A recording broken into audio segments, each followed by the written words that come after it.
In the autumn of 1904, Illinois farmers swore they were stalked by something that walked on two legs by moonlight, but ran on four when the sun was down. The attacks lasted 3 weeks before the thing vanished as suddenly as it had appeared, leaving only torn livestock, terrorized families, and testimony that no sheriff would put in an official report. So before we continue, make sure to subscribe and let us know where you're watching from in the comments below. Thanks. I kept the daily records for the Whitmore Township Sheriff's Department during the troubles of October 1904, though the pages I write now will never see a courthouse file. My name is Deputy Marshal John Caldwell, and I set down these words in a Chicago boarding house where no one asks why a man checks his door twice before sleeping or why his hand never strays far from his service revolver. Whitmore Township sat in the rolling farmland 30 miles west of Springfield. Good soil worked by German and Irish families who had broken the prairie with their own hands. Cornfields stretched to every horizon, broken only by woodlots and the winding course of Beaver Creek. It was peaceful country where the biggest excitement was usually a barn dance or a dispute over property lines. Sheriff William Hackett was a practical man who had kept order in the township for 12 years. He stood tall and broad with steady hands and eyes that missed little. His deputy, Tom Morrison, knew every family in the county and could settle most disputes with a word and a smile. I had been appointed federal marshal for the district 6 months prior, sent to investigate reports of cattle rustling along the railroad lines. We were 3 lawmen responsible for 800 square miles of farmland and the small towns that served it. The trouble began on October 3rd, when Heinrich Kruger came to town with a story that tested belief. He was a solid farmer who worked a section north of Beaver Creek, a man not given to drink or fancy. But the tale he brought had the sound of nightmare about it. "Something killed my cattle," he said, standing in the sheriff's office with his hat in his hands. "Not wolves or dogs, something else." He described finding 6 head of prime beef scattered across his pasture, not eaten, but torn apart as if by claws the size of hay forks. The tracks around the carcasses showed paws that were too large for any wolf and shaped wrong for a bear. Hackett rode out to the Kruger place with Morrison and myself. The farm sat in a pocket of cleared land, surrounded by oak and hickory woods. The house was well built, and the barns showed careful maintenance. This was not a place where wild animals would venture unless driven by unusual circumstances. We found the cattle where Kruger had left them, covered with canvas to keep the carrion birds away. The damage was worse than his words had conveyed. The animals had been ripped apart with violence that spoke of rage rather than hunger. Pieces of the carcasses hung from fence posts 20 feet from where the main bodies lay. The ground was torn up as if a tornado had touched down in that one small area. The tracks pressed deep into the muddy soil near the creek. Morrison measured them with his hands and shook his head. "Biggest wolf tracks I ever saw," he said, "but the stride's all wrong. Too long for 4 legs, too short for 2. The prints showed claws and pads like a wolf, but the spacing suggested something that could run upright when it chose to. We found more tracks leading into the woods, but they changed as we followed them. Some showed 4 pads clearly pressed into soft earth. Others looked almost human, if a human could grow claws and leave prints 8 inches long. The trail led to a clearing where the ground was churned into mud, and the surrounding trees showed claw marks 10 feet off the ground. "Mountain lion," Hackett said, but his voice carried no conviction. Mountain lions had been hunted out of Illinois 30 years before, and none had ever grown large enough to leave such marks or kill with such violence. 3 days later, the Walsh family found their sheep slaughtered in similar fashion. 12 ewes and a ram torn apart and scattered across 2 acres of pasture. The attack had happened in broad daylight, but none of the family had heard anything unusual. The tracks led from the woods to the sheep pen and back, but this time they showed something that chilled the blood. The creature had walked upright to the pen on 2 legs, then dropped to 4 for the killing. The human-like prints approached the fence in a straight line, showing purpose and planning. The animal tracks inside the pen revealed frenzied movement and incredible speed. Then human prints, again leading back to the tree line, but longer than any man's stride and showing claws that had dug into the earth with each step. Word spread through the township, despite our efforts to keep the details quiet. Families began bringing their livestock closer to the houses at night.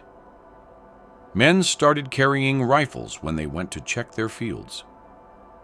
The Lutheran Church held special prayer meetings, and Father McKenna down at St. Patrick's began blessing the farms with holy water.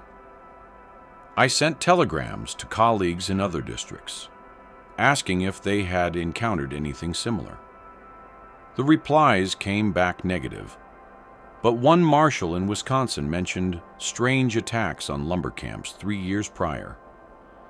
Large tracts, livestock killed with unusual violence, and witnesses who swore they had seen something that walked like a man but moved like a wolf.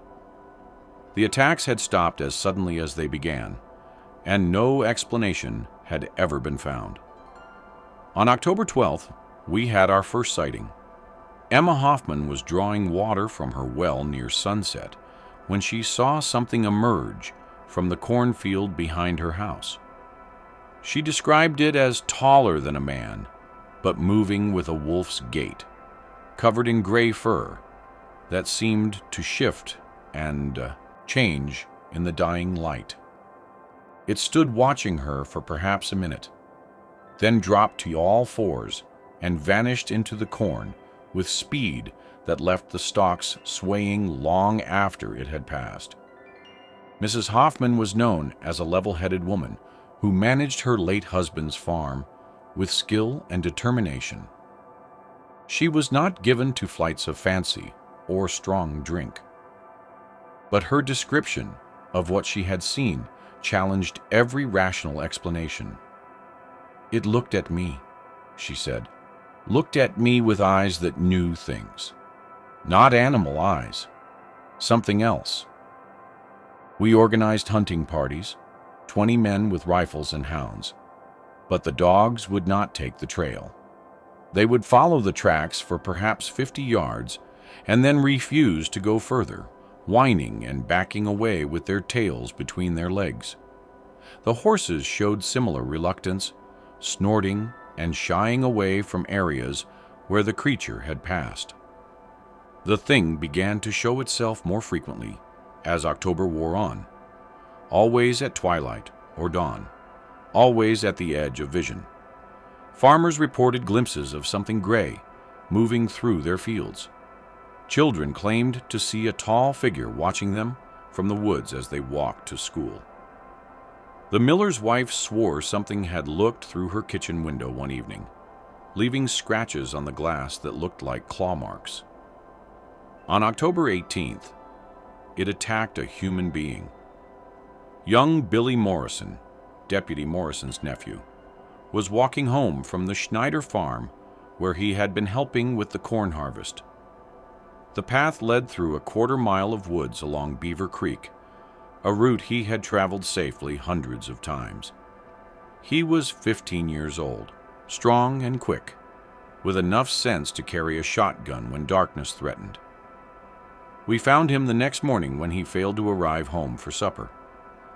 The attack had happened in a clearing beside the creek, and the signs told a story of terror and desperate struggle.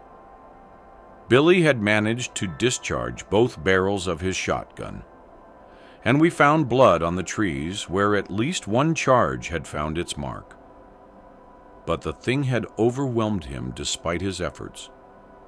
The boy was alive when we found him, but barely. His clothes were shredded, and his body showed wounds that would have killed a smaller person. Claw marks ran from his shoulder to his hip in parallel lines too regular for any accident. But the strangest thing was his story, told in whispers as Doc Peterson worked to stop the bleeding. "It talked to me," Billy said. "Stood up like a man and talked in a voice like gravel in a bucket. Said I was trespassing on its territory. Said the whole township belonged to it now." He described something that was neither man nor wolf but partook of both, standing 7 feet tall with arms that hung to its knees and a face that was elongated like a dog's but held human intelligence. Doc Peterson did what he could, but Billy died 3 days later. His last words were a warning that the thing was not finished with Whitmore Township. "It's hungry," he whispered, "hungry for more than meat." Fear settled over the community like morning fog. Families barricaded their doors at night and kept fires burning in their yards. The general store sold out of ammunition and lamp oil. Some families packed their belongings and left for relatives in Springfield or Chicago, abandoning farms their fathers had carved from the wilderness. I wired the state capitol requesting assistance, but the reply came back that local law enforcement was expected to handle wildlife problems without federal intervention.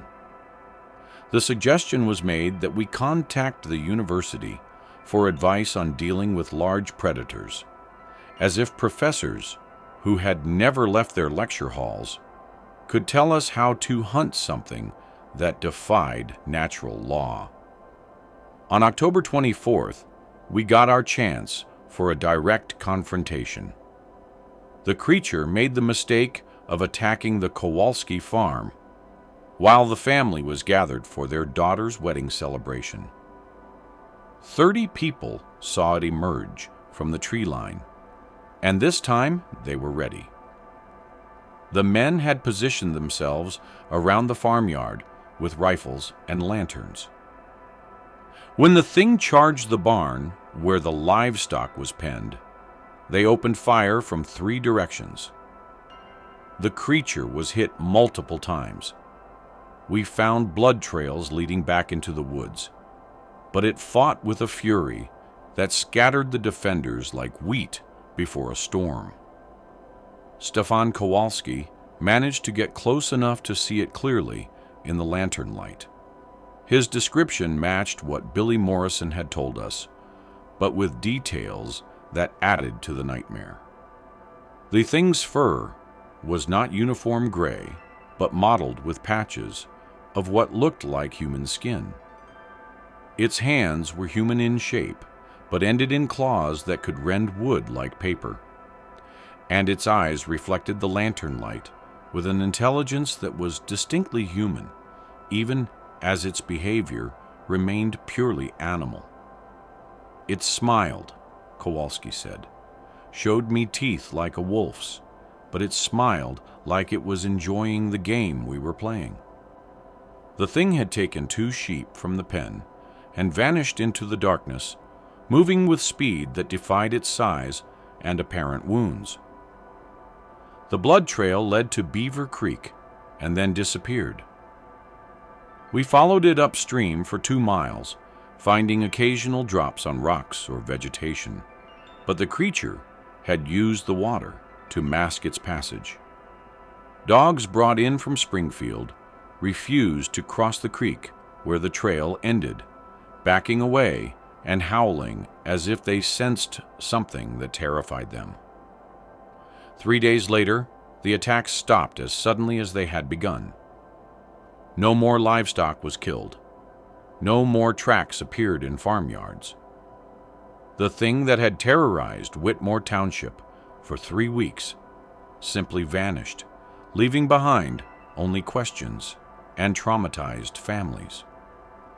But the story did not end with the creature's disappearance.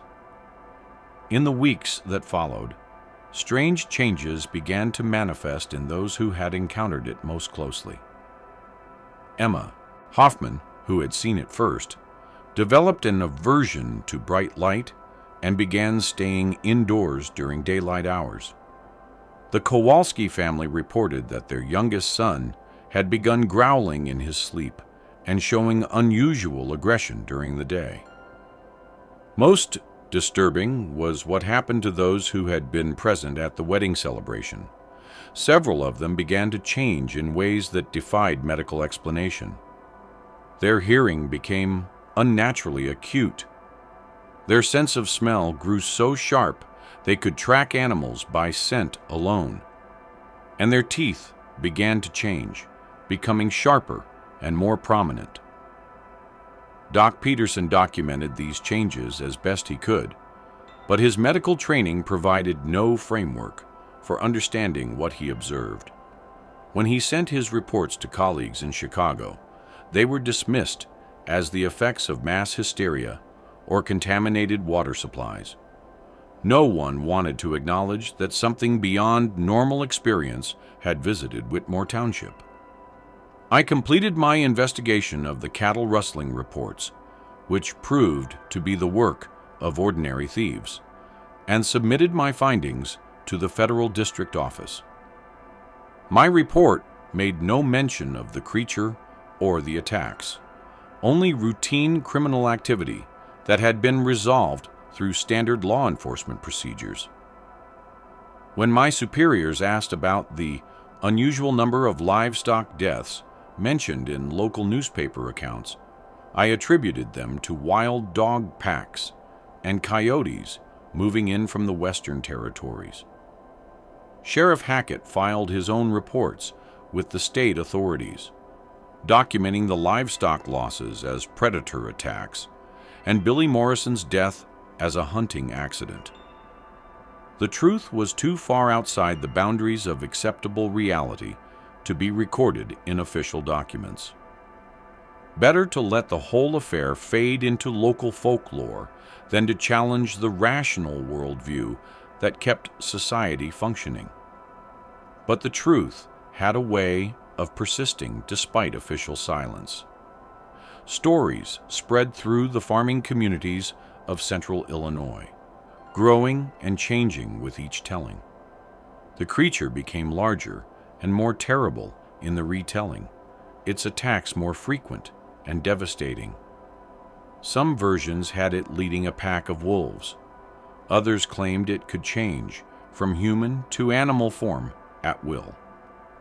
I left Whitmore Township in December and took a position with the Treasury Department in Chicago, investigating financial crimes that stayed safely within the bounds of rational explanation. But I kept watch on the newspaper reports from that part of Illinois, looking for signs that the creature had returned or that others like it had appeared. The reports were subtle but persistent. Unusual livestock deaths, children who claimed to see large animals that walked upright, families who abandoned their farms without explanation, selling to buyers who demolished the buildings and left the land fallow. The changes were gradual enough to escape notice unless someone was specifically looking for patterns. More troubling were the stories about the families who had remained. The Hoffmans sold their farm to a railroad company and moved to Oregon. The Kowalskis left for relatives in Minnesota after their youngest son disappeared one night, leaving only tracks that led from his bedroom window into the woods. Other families simply vanished, their houses found empty, and their belongings left behind as if they had departed in great haste. Whitmore Township itself began to change. The population dwindled as families left and new settlers avoided the area. The soil remained fertile, and the railroad access was good, but somehow the land acquired a reputation that kept buyers away. Real estate agents in Springfield learned not to mention properties in that district. Maps began to show the area as sparsely settled, though it had once been among the most prosperous farming communities in the region. I returned to Whitmore Township 5 years later while investigating a mail fraud case that touched on property sales in the district. The town had withered to perhaps a third of its former size. Many of the farmhouses stood empty, their windows broken, and their fields returning to prairie grass. The few remaining residents watched strangers with suspicion and spoke little of the old days. Sheriff Hackett had died of a heart attack 2 years after the Troubles, though he was only 45 years old and had been in perfect health. Deputy Morrison had transferred to a position downstate and refused to discuss his time in Whitmore Township. The church buildings stood empty, their congregations scattered to other communities. But I found evidence that the creature's influence had not entirely faded. In the abandoned houses, I discovered scratches on door frames and window sills that matched the claw marks we had found on the trees. Some of the remaining residents showed the same physical changes that had affected the witnesses to the original attacks: enhanced senses, altered teeth, and a tendency to avoid bright light. Most disturbing was what I learned about the children who had been born in the township since 1904. Several families reported that their babies had shown unusual development patterns, enhanced physical capabilities, aggressive behavior, and an aversion to human contact that suggested something fundamental had changed in their nature. These children grew quickly and showed intelligence beyond their years, but they also displayed predatory instincts that alarmed their parents. Some of these children had disappeared as they reached adolescence, vanishing from their beds on nights when the moon was dark. Their families claimed they had been taken by relatives or sent to special schools, but no records existed of such arrangements. The woods around Whitmore Township grew a reputation among hunters for harboring something that was not quite wolf and not quite human. I completed my investigation and returned to Chicago, but the questions remained. Had the creature of 1904 been a single aberrant individual, or was it representative of something larger and more persistent? Were the changes observed in the witnesses temporary effects of trauma, or signs of a transformation that would manifest over generations? And what had happened to the children who had vanished into the woods around the abandoned township? The official records show Whitmore Township as a failed agricultural community, abandoned due to soil exhaustion and economic pressures. The attacks of October 1904 are mentioned only in local newspaper archives and the private diaries of those who lived through them. But the truth persists in the stories told by families who left the area and the warnings passed down through generations of Illinois farmers. I write this account knowing it will be dismissed as folklore, embellished by time and telling. But I set it down complete and true, with every detail I can verify, because someone should know what walked among the cornfields that autumn and what it may have left behind when it vanished. The rational world has no place for creatures that bridge the gap between human and animal. But such things exist in the spaces between certainty an explanation. Sometimes, when I read reports of unusual animal attacks or unexplained disappearances in rural communities, I wonder if the thing that terrorized Whitmore Township was unique to that time and place, or whether it was one manifestation of something older and more widespread, something that has always lived at the edges of human settlement and occasionally emerges to claim territory that was never really ours to begin with. The cornfields of Illinois stretch unbroken to every horizon, and somewhere among them, the descendants of those who fled Whitmore Township remember stories their grandparents told of something that walked upright in the moonlight and changed those who encountered it. They check their doors twice before sleeping and keep their children close when darkness falls, knowing that some hungers are never satisfied and some territories are never truly abandoned.